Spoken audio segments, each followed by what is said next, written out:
Hi everyone. Today I'll be talking about the new project mode in 4DV18. This feature requires a great deal of engineering effort and several changes that need to be made inside 4D. Most of those changes are intended to enhance and eliminate any unnecessary requirements or things that are no longer applicable to you. At the same time, it allows us to address some of the issues that cannot be easily overcome while we are in traditional binary structure file. To start, we give you an ability to export your structure file. So all of your methods, forms, structure, definition, and everything else that is part of your application are exported as a set of files on the disk. This process can be done directly from the design mode. From the file menu, you will choose Export and then Structure to Text Files. You will be prompted to select a target folder. Once selected and click Open, your database definition and everything else that goes along with it will be exported inside of this folder. Now you also have another option to export your structure file. Through the command Export Structure File. The nice thing about using the command is that you can choose to export the entire database structure or only specific parts of your database structure. Now let's go back to 4D and see how to turn this database into a project database.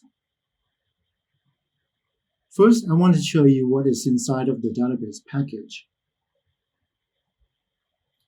Then let's go to the File menu and choose Export.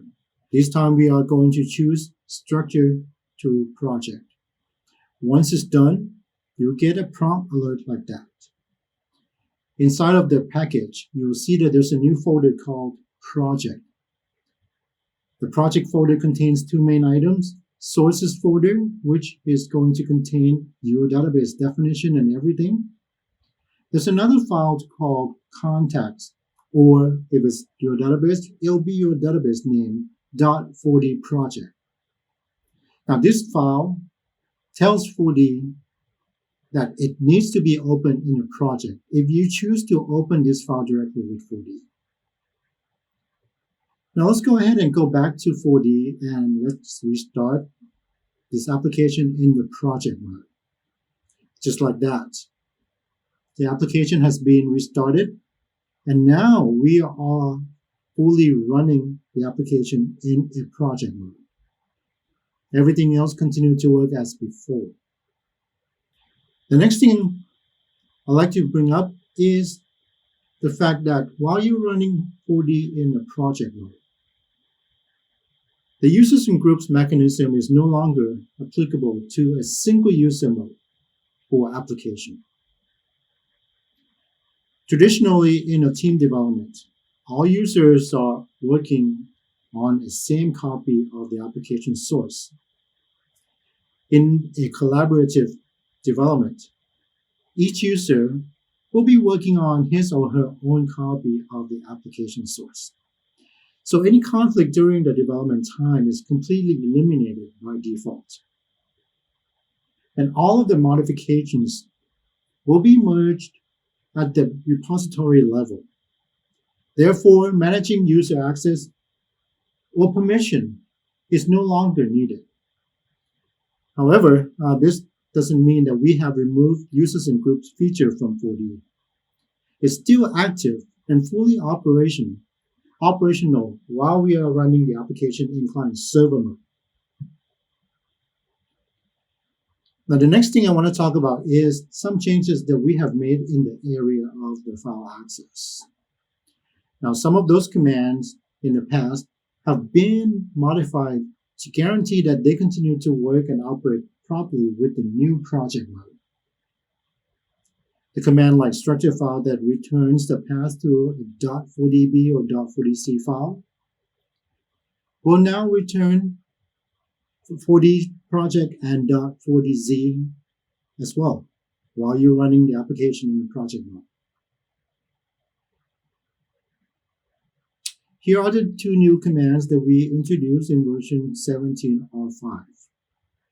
Now, in the past, we have several commands that takes a path of a file or folder as a parameter, where you will perform a certain operation to it, whether it's a get or a set. Now, with the new support of the dot notation and object in 4D, we are extremely encouraged with the new programming style, and we want to get the most out of it. So let's take a look at this example. Suppose we have a path to a file.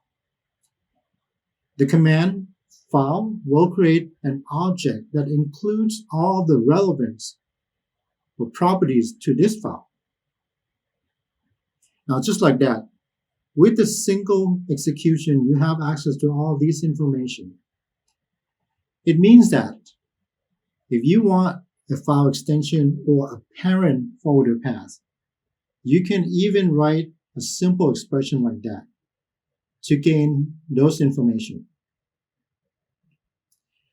In addition to that, both file and folder object include several methods that are useful to manipulating the file location or content.